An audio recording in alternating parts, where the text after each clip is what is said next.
ஏன்னா இப்போ வந்து அந்த பாட்டுல வந்து இன்னும் அந்த படமும் இன்னும் கொஞ்சம் வேகமா ஓடி எல்லா மக்களும் போய் சேர ஆரம்பிச்சது. சூப்பரா இருக்கு. ஆமா, ஆமா, அது வரக்கூடிய நேரத்துல வரல. ஆமா. ஆனா இத்தனை வருஷம் கழிச்சு ஆனா வந்தாலுமே வந்தாலும் ஓகே. பெரிய ஹிட் தான். செம்ம. சந்தான சாரெல்லாம் மக்கள் அப்படி ரசிச்சாங்க.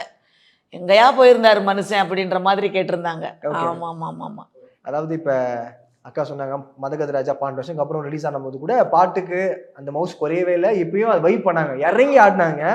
இப்ப சிங்கப்பூர்ல ஆ. ஷோ நடந்தது, ஆதி சாரோட ஷோ கான்சர்ட்டு. அங்கே குஷ்பு மேமும் சுந்தர்ஜி சார் வந்திருந்தாங்க, ஷோ பார்க்க வந்திருந்தாங்க. அங்கே சொல்கிறாங்க, ஆதிக்கிட்ட சொல்கிறாங்க, பாட்டு சூப்பர்மா, செம்மையாக வந்திருக்குமா, அடுத்து எப்போ அப்படின்னாரு. நீங்கள் தான் சார் சொல்லணும் அப்படின்னு. அவங்க ஆதி பக்கத்தில் என்னாச்சு, என்னது அப்படின்னாங்க. நம்ம படத்தில் ஒரு பாட்டு பாடியிருக்காங்கடா அவங்க சின்ன பொண்ணக்கா அப்படின்னாரு. அப்படியா, எந்த படம்? மதகஜராஜா.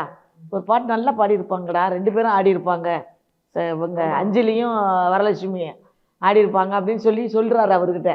அப்படியாக்கா, சூப்பர்க்கா அப்படின்னாரு. நிறைய விஷயம் மெமரபிள்.